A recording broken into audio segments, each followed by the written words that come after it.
Sri Sachidananda Sadguru Sainath Maharaj Ki Jai. Sri Sai Satcharitra, an Insight. Episode-60. My humble prostrations at the lotus feet of our Sadguru Sai.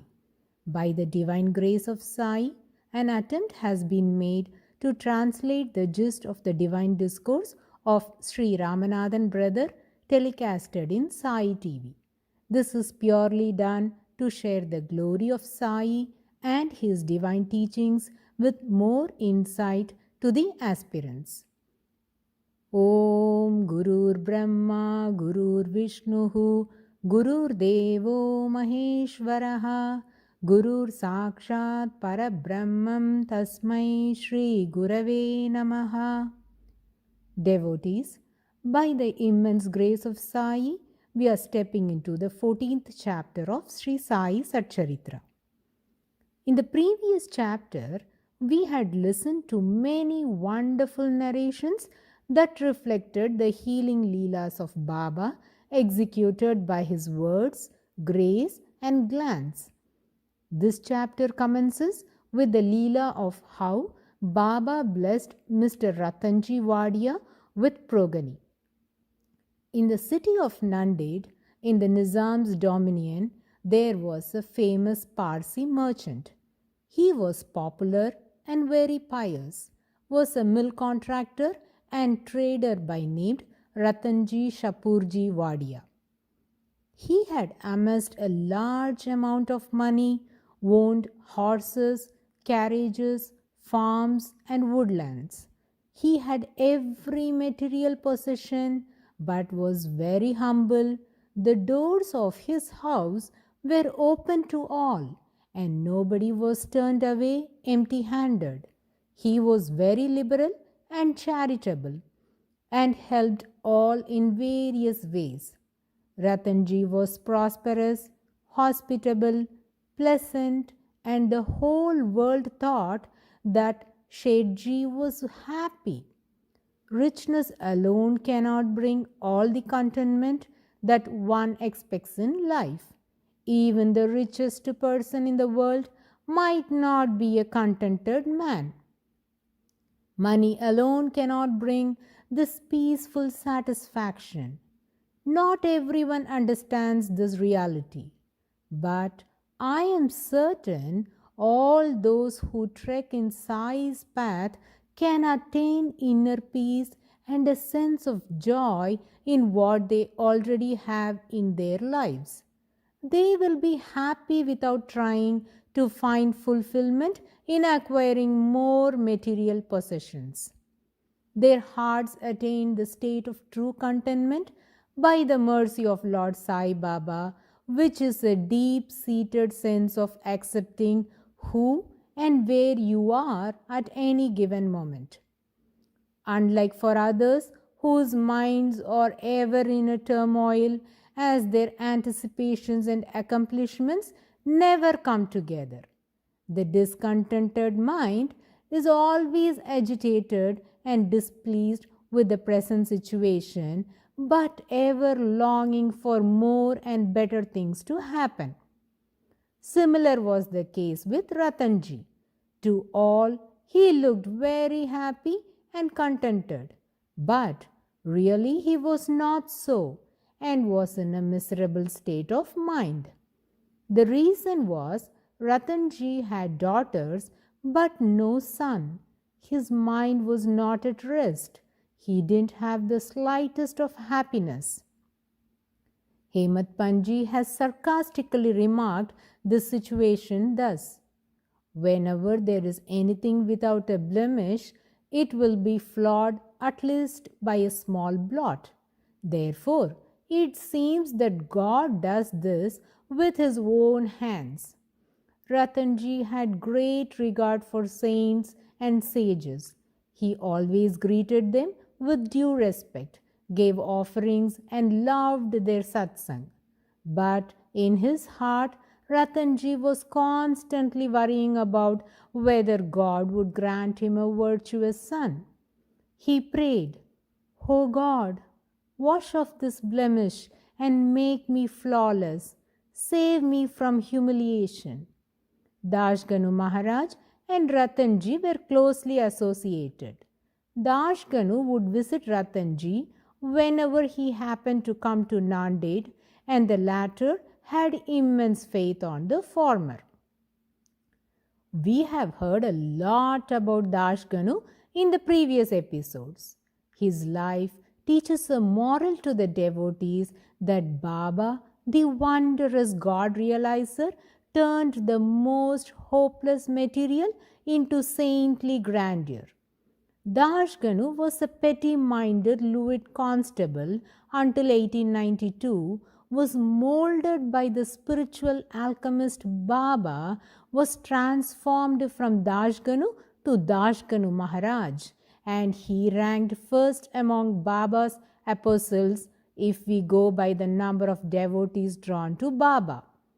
So many thousands learnt of Baba from him through his frequent kirtans all over Maharashtra, and his contribution to Marathi literature is very significant. He wrote several books and 3 hagiographical books containing the biographies of modern saints. In them, he incorporated 7 chapters depicting the Leelas, teachings, and life of Sai Baba, and this early history of Sai Baba was very highly prized by Sai devotees, as this was essential for a proper understanding of Baba. So, during one such visit, Ratanji opened his heart to Dashganu. Whenever anyone shares their problems with Dashganu, immediately he would suggest them to go for Baba's darshan. Similarly, as soon as Sethji spoke out his concern, Dashganu in turn told him to go to Shirdi, bow down at the holy feet of Sai, and assured that his wish would be fulfilled. Ratanji accepted this advice. He had heard the glory of Sai Baba from Dashganu and few others. So, within few days, he went to Shirdi, had Baba's darshan, and bowed at his divine feet. He took a basket and lovingly offered a very beautiful garland of flowers around Baba's neck. He had also taken variety of fruits, placed them next to Baba, and sat respectfully near Baba's feet, and with great humility entreated Baba.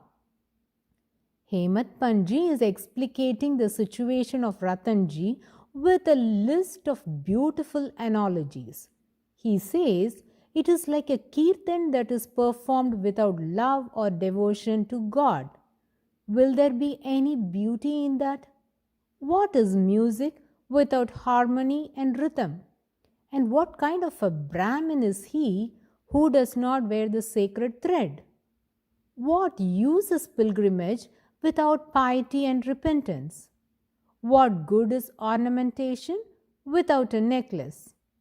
How is there sanctity in one who wears sandal paste on his forehead and tulsi rosary around his neck if he mocks at saints? What good is there in proficiency of all arts when there is no sense of discrimination? What is correct behavior if it is divorced from mercy towards all beings? Such were the feelings of Ratanji, whose home was without a son. Now Ratanji implored Baba thus, Hey Deenadayala, I have heard that whenever people have insurmountable problems, they come to you for help, and you have immediately protected them. Therefore, I have come here to meet you with great hopes and seek a boon at your feet. Please do not turn me away, Maharaja. Baba knew that it was time for Ratanji's prayers to be answered. Though he is an embodiment of God, would never declare to his devotees that he would grant their wish or would cure their diseases. Instead, he always said, Allah acha karega, Allah bala karega, or the Masjid Mai will do good, and so on. He, the most compassionate mother, can never see his children in distress and is ever ready to grant their wish. In fact, the heart of the all-merciful Sai thuds in pain seeing the agony of his children. Let's hear what the embodiment of love spoke to Ratanji. You have taken a long time to come here. Give me whatever dakshana you wish. Then your objective will be fulfilled. Worshippers were aware of the conventions of puja and that without offering dakshana in the form of gold or flowers, a puja would not be complete.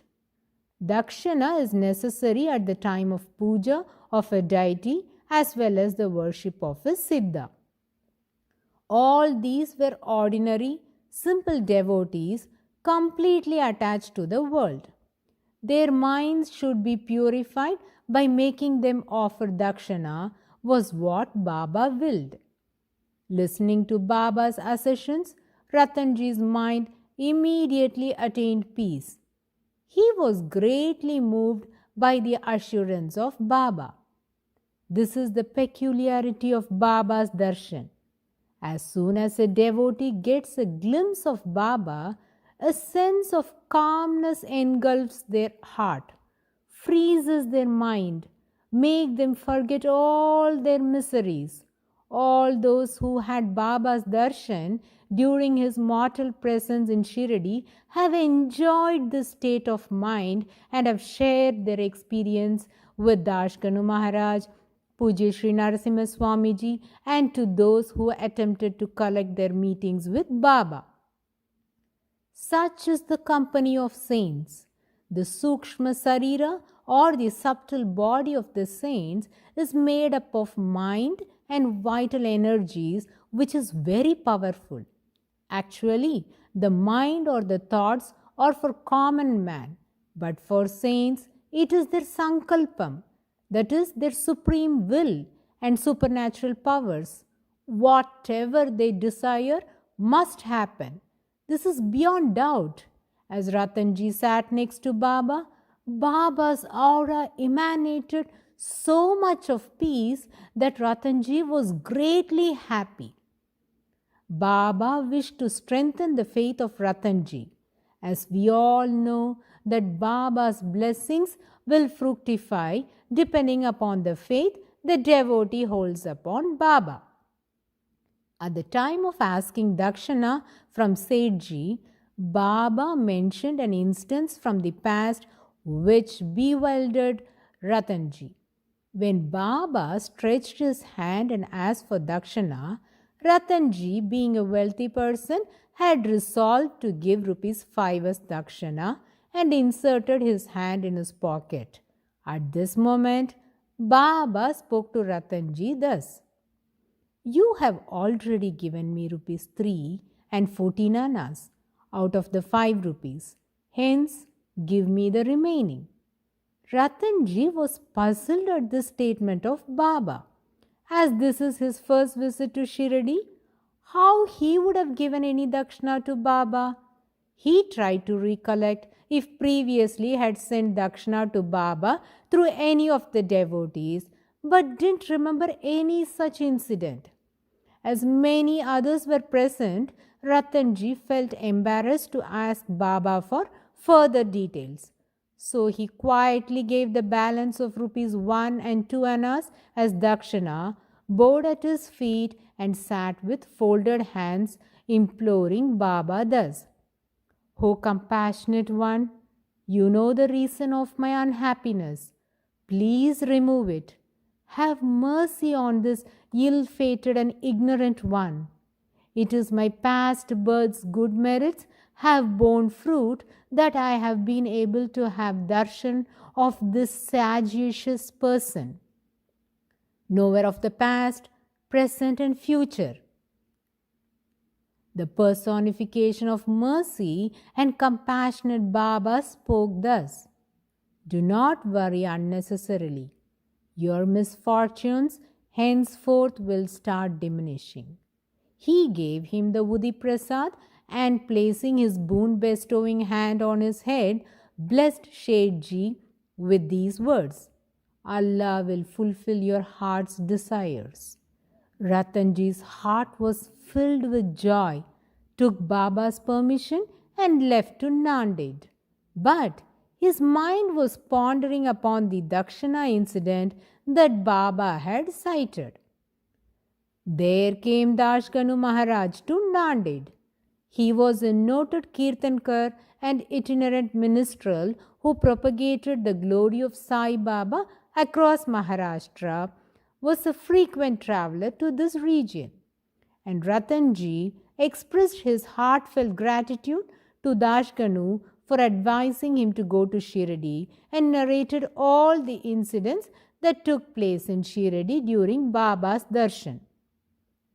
Ratanji said, I had a hearty darshan, received his blessings, assurances and prasadam. Everything went on well. But there is one thing that Baba said, which I did not understand. Baba said, you gave me rupees 3 and 4 annas earlier. Please explain to me what Baba meant by this remark. As you know, this is my first visit to Shirdi and I don't remember sending any dakshina for Baba. Then how could I have given few rupees or annas to Baba? This is a mystery to me. Please help me to understand this puzzle. Dashganu said, if Baba has uttered something, then they are prophetic words. They can be mere statements. He pondered for a while and then remembered an instance that happened few days before Ratanji left to Shirdi. There lived a Mohammedan saint by named Mauli Sahib in Nanded. He worked as a coolie for his living. Saints never reveal their real nature to the outside world. Though he lived at the mercy of fate, he was a great saint. And as Ratanji loved the company of saints, seldom Mauli Sahib would visit him. Similarly, before Ratanji's Shirdi visit, Mauli Sahib came to meet Sethji. There was mutual affection between them. Sethji offered garland, fruits, arranged for a light meal. Dashganu Maharaj was also present during this meeting. Instantly, Dashganu Maharaj got the hint and he asked Sethji to get the details of the expenses that were spent for the reception of Mauli Sahib. Ratanji had a practice of maintaining books of accounts for all the income and expenses. Immediately, they totaled the money spent that evening for this meeting. Lo, what a unique experience for Sethji! The total of the expenses, when added pi to pi, came up to rupees 3 and 14 annas. Sethji and Dashganu Maharaj were astonished at the omnipresence and omniscience of Baba. Baba mentioned the exact amount as though he had the receipt of all the expenses on his hand. Devotees, please listen carefully. Two things have to be noted here. Sai Baba was sitting in the masjid in Shirdi. Unless he is a knower of everything, the past, present and future, wherever and whatever corner of the world it may happen, how can he declare such things? Secondly, unless Baba is one with all being, could it be possible for him to experience or declare such things? There is no difference between Sai Baba and Mauli Buva. Though the outer bodies are two, internally they are united. There is a big distance between Shirdi and Nanded, but their minds were in unison. They had the same soul and as it were the same body. Therefore, the message was communicated. How marvelous are the saints and sages! Ratanji was dumbstruck. His trust and devotion on Baba grew in multifold. Baba demonstrated this Leela to strengthen the faith of Ratanji. Faith on the Guru makes the devotee receptive to his blessings. The more intense one's faith is, the greater will be the results. This is the purpose of Baba's Leela. He prepares his devotee to become a befitting soul to receive his complete grace. Hence, witnessing this beautiful miracle, Ratanji developed unswerving faith on Baba, and the boon of Baba fructified. Listeners, you can't fathom the divine Leelas of Baba. Can you even imagine what happened in Ratanji's life? Here, you listen to it. He was blessed at an auspicious time. Baba's blessing bore fruit. A jewel of a son was born, and Ratanji was delighted. What a great blessing for Sethji. This is the excellence of Sai's supernatural powers. Ratanji's contentment could be described as that of abundant rains after many years of drought because he had got a son. We do not know at what age he got the son. Neither the age nor the circumstances can be an impediment to the blessings of the great Parabrahman Sainath Maharaj. Later, his family tree bloomed and in due course bore fruit with sons and daughters. He had 12 children altogether. Few died, and Hemat Panji says only 4 survived at the time of recording this miracle in Sri Sai SATCHARITRA and led happy life in Nanded. Ratanji, being a gentle temperament, accepted destiny without regrets. My sincere request to the childless couples to please listen or read this chapter faithfully and attentively, and I am certain that Baba will bless you and give you the joy of parenthood soon. Baba asked for dakshina from Sethji. Why did Baba ask for dakshina? What is its significance, and what is the benefit the devotee reaps by giving dakshina? Why is it essential to give dakshina? We shall listen to these intriguing topics along with more captivating Leelas of Baba in the coming episode. Until then, may we all marvel at the blessings Baba showered upon Ratanji as he was pleased with his devotion and faith, and how he broke the misconception of dualism. Bow to Sri Sai. Peace be to all. Om Sai Ram.